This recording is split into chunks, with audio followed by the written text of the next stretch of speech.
ಅದು ಬೆಳಗಿನ ಸಮಯ.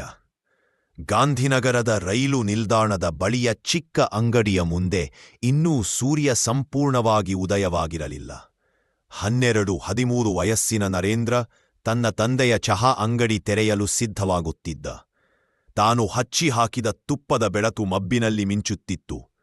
ಕಲ್ಲುಕುಂಡಾದ ಪಾತ್ರೆಯಲ್ಲಿ ಅವನು ನೀರು. ಪ್ರಯಾಣಿಕರ ಸಂಖ್ಯೆ ಹೆಚ್ಚಿತು. ಒಬ್ಬ ಹಿರಿಯರು ಕೇಳಿದರು, ನರೇಂದ್ರ, ನಿನಗೆ ಏನು ಆಗ್ಬೇಕು ದೊಡ್ಡವನಾದ ಮೇಲೆ? ಅವನ ಕಣ್ಣುಗಳಲ್ಲಿ ಆತ್ಮವಿಶ್ವಾಸ. ನನಗೆ ಜನರಿಗೆ ಉಪಯೋಗವಾಗು ಕೆಲಸ ಮಾಡಬೇಕು, ದೇಶಕ್ಕೆ. ಪ್ರಯಾಣಿಕರ ಸಂಖ್ಯೆ ಹೆಚ್ಚಿತು.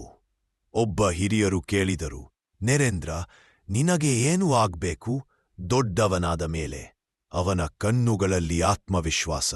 ನನಗೆ ಜನರಿಗೆ ಉಪಯೋಗವಾಗು ಕೆಲಸ ಮಾಡಬೇಕು, ದೇಶಕ್ಕೆ ಏನಾದರೂ ಕೊಡುಗೆ ನೀಡಬೇಕು. ಹಿರಿಯರು ತಲೆ ಹೊಗಸಿದರು. ಅದಕ್ಕಾಗಿ ಶ್ರಮ, ಪ್ರಾಮಾಣಿಕತೆ ಮತ್ತು ಧೈರ್ಯ ಬೇಕಪ್ಪ. ನೀನತ್ತಿರೋದು ಚೆನ್ನಾಗಿದೆ. ರೈಲು ಸಿಟಿ ಕೊಟ್ಟಿತು.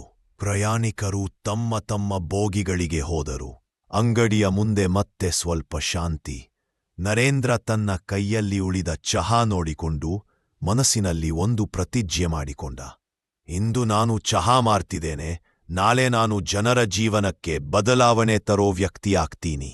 ಅದೇ ಸಮಯದಲ್ಲಿ ಅವನ ತಂದೆ ಬಂದರು. ಹೇಗಿತ್ತು ರೀ ಅಂಗಡಿ? ನಗುತ್ತಾ, ಚೆನ್ನಾಗಿತ್ತು ಅಪ್ಪ, ಇವತ್ತು ಹುಷಾರಾಗಿ ಕಲಿತೆ. ತಂದೆ ಮಗನ ಭುಜಕ್ಕೆ ಕೈಯಿಟ್ಟು ಹೇಳಿದರು, ಮಗ, ಈ ಸಣ್ಣ 20 ನಿಮಿಷಗಳು ಕೂಡ ಒಮ್ಮೆ ದೊಡ್ಡ ಜೀವನ ಪಾಠವಾಗುತ್ತದೆ.